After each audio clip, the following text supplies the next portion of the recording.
அது தெரிஞ்சுக்கலாம். சரி, இப்போ இந்த செய்வினையை எப்படி கண்டுபிடிக்கிறது அப்படின்னா, வீட்டோட 8 திக்கிலையும் ஒரு கிண்ணத்துல கல்லுப்பை எடுத்து 8 திக்கில் 8 பாயிண்ட் ஆஃப் வியூவில் கல்லுப்பு வச்சு கிண்ணத்துல 8 திக்கில் வச்சுட்டிங்கன்னா, வீட்டில் செய்வினையோ ஏவலோ துர்சக்தியோ எதனா ஒன்று இருந்ததுன்னா அந்த கல்லுப்பு தனியாக மாறிடும். எல்லாமே 2 தினங்களுக்குள்ள. எனக்கு வந்து ஆகலையே. ஆனால் இன்னும் நாய் நிறைய பொருள் கிணத்துல அதெல்லாம் போயிடுச்சு. 2 தினங்களுக்குள்ள அது வந்து கல்லுப்பு தனியாக மாறிடும். ரொம்ப மோசமாக இருந்தேன். ஆமாம், மோசமாக இருந்தோம். அப்போ தெரிஞ்சுக்கலாம் செய்வினை இருக்குது, நம்ம வீட்டில் துஷ்டசக்தி நடமாட்டம் இருக்குது அப்படின்றத தெரிஞ்சுக்கலாம். சரி, இதை எப்படி இன்னும் கம்ஃபர்டபுளாக தெரிஞ்சுக்கணும் அப்படின்னா, நம்ம வந்து பார்த்திங்கன்னா பால், கோமியம், பன்னீர், தீர்த்தப்பொடி அதெல்லாம் இருக்குது, இதில் எழுதிருக்கு. நீங்கள் இருக்குது இது எல்லாத்தையும் என்ன பண்ணுங்க, பால், பன்னீர், கோமியம், தீர்த்தப்பொடி இந்த 4 ஐட்டங்களை பார்த்தீங்கன்னா தண்ணியில் கலந்து கொஞ்சம் போல் கல்லுப்பும் கொஞ்சம் கலந்துக்கலாம்.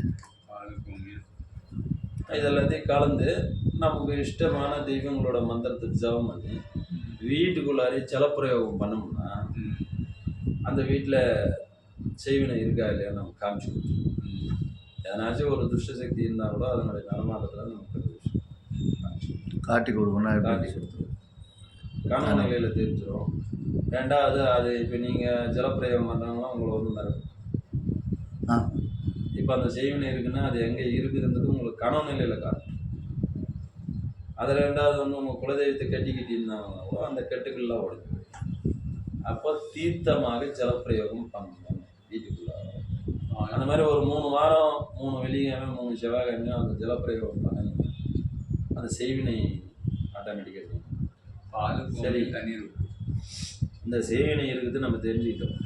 அடுத்ததா எல்லா சக்திகளையும், எல்லா துஷ்ட சக்தியிலேருந்து பேய், பிசாசு, பொருள், வேதல், ஆவிகள்லேருந்து எல்லாத்தையும் அடக்கக்கூடிய ஒரு கணபதி உபாசனை. அது யார் அப்படின்னா அவர் தான் அஷ்டகணபதி.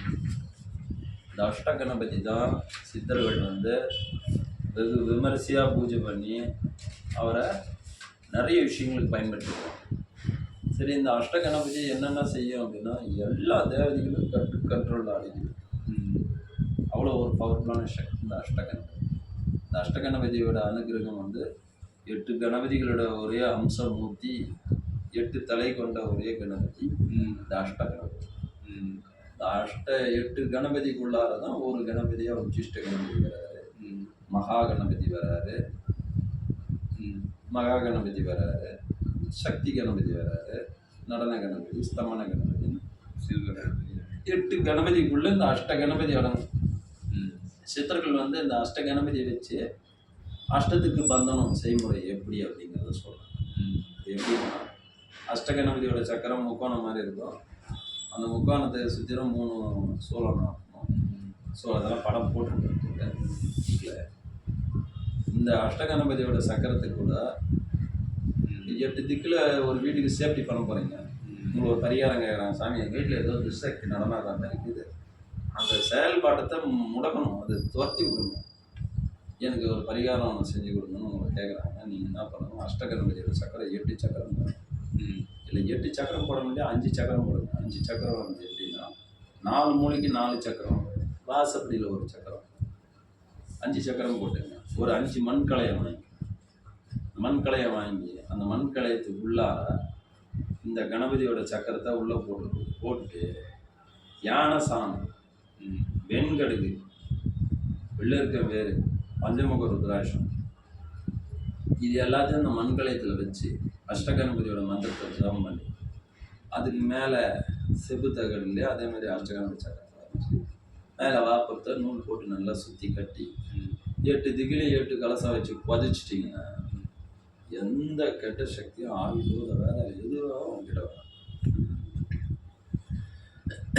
ஆட்டோமேட்டிக்காக ஆவைகள் விலகி போயிடும். அந்த இடத்துல இருக்கு. இதுதான் நம்மளையும் காப்பாற்றிக்கணும், நம்ம கூட இருக்கிறவங்களையும் காப்பாற்றணும்.